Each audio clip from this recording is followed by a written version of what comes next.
Spalio 22 dieną Vatikane Popiežiškojo mokslo akademijoje vykusiame pasaulio pokyčių lyderių aukščiausio lygio susitikime Tarptautinio visuomeninio judėjimo Latra prezidentė Marina Ovcinova ir Latra dalyviai turėjo audienciją pas jo eminenciją kardinolą Peterį Turksoną, Popiežiškosios mokslo akademijos ir Popiežiškosios socialinių mokslo akademijos kanclerį.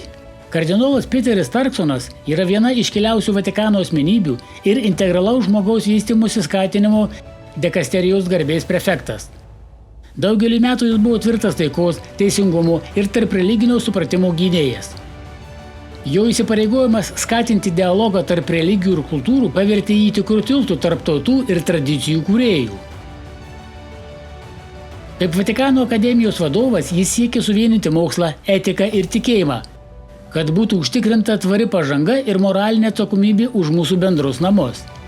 Kardinolas Turksonas taip pat atliko svarbų vaidmenį skleidžiant popiežiaus Pranciškaus encikliką Laudato Si, padėdamas perteikti jos raginimą ekologiniai transformacijai ir holistiniam žmogaus vystymuisi pasaulinėje visuomenėje.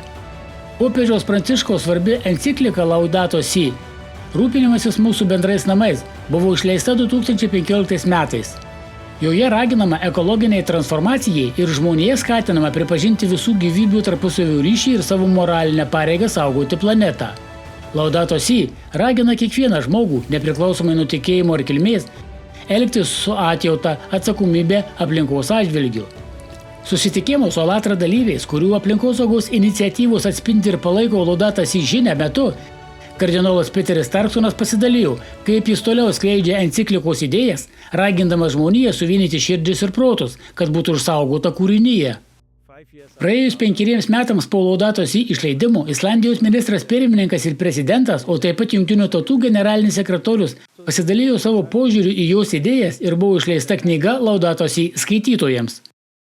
Joje pateikiami įvairių Laudato Si skaitytojų pasisakymai ir jų nuomonės apie encikliką.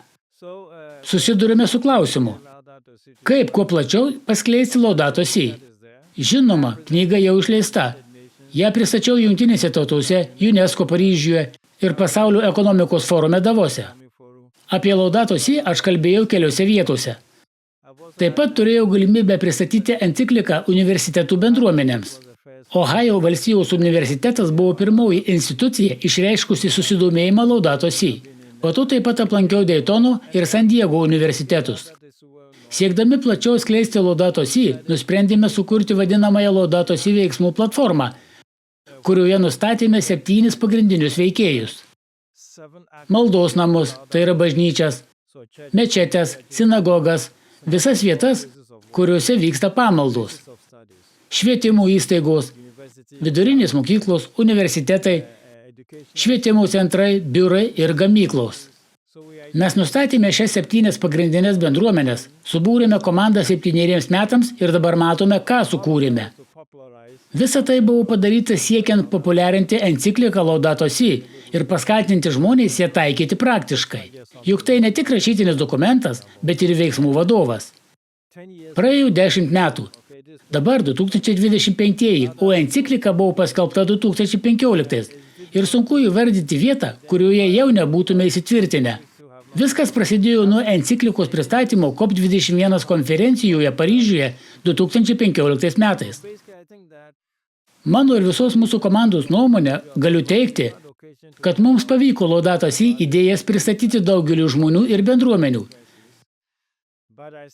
Tačiau vis dar neaišku, ar enciklika yra žinoma visiems ir visam pasauliui. Mes darome viską, kas įmanoma. Mes ir toliau skleisime žinią. Siekdama suteikti naują postūmį jos populiarumui, popiežius Pranciškus nusprendė sukurti iniciatyvą pavadinimu Borgo Laudato Si. Ar girdėjote apie ją? Ji Castel Gandolfe. 2 atsidavę entuziastai sugebėjo pritraukti finansavimą. Ir dabar kuria centrą, kuris skatins švietimą, mokslinius tyrimus, o taip pat aplinkos atkūrimą, plėtrą ir kitką. Čia Romoje dar viena iniciatyva, kuria siekiama didinti informatumą apie encikliką, buvo vadinamojo Laudato Si diplomo sukūrimas. Šią iniciatyvą vykdo visi Romos universitetai, pirmiausia bažnytiniai universitetai. Siūlydami studentams 3 metų studijų programą, kuri baigiama Laudato Si diplomu.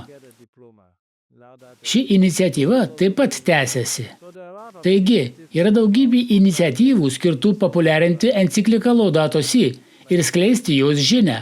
Tačiau vėlgi, nesu tikras, ar galime tiksliai pasakyti, koks procentas pasaulio žmonių jau žino apie Laudato Si.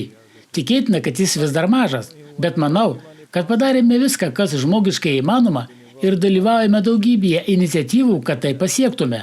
Norėčiau pasakyti, kad judėjimas Alatra remia encikliką Laudato Si ir dabar judėjimo savanoriai visame pasaulyje įrašinėja vaizdo įrašus būtent tam, kad paremtų šią iniciatyvą ir didintų visuomenės informuotumą. Yra įvairių iniciatyvų skirtų jai skatinti. Kai mes jas pradedame universitetuose, jos pritraukia daug jaunų žmonių. Tai sukuria galimybę skleisti informaciją apie Laudato Si. Įdomus pavyzdys, kurio baigsiu, yra Villanova universitetas, universitetinis koledžas Filadelfijos priemiestyje. Aš pažįstu to koledžo viceprezidentę, moterį. Vienus iš savo kelionių ten metu kartu mes aplankėme kalėjimą, kur ji buvo pradėjusi kalinių mokymo programą, leidžiančią jiems įgyti akademinį laipsnį prieš išeinant į laisvę. Ten kalėjime buvo Laudato Si grupė. Taigi, stengiamės skleisti encikliką visur. Labai ačiū, kad pasidalinote šią informaciją. Mums didelė garbė šiandien susitikti ir pasikalbėti su jumis bei aptarti mūsų tyrimus nanoplastikų srityje. Labai jums ačiū, kad mus išklausėte. Visada malonu ir jums ačiū.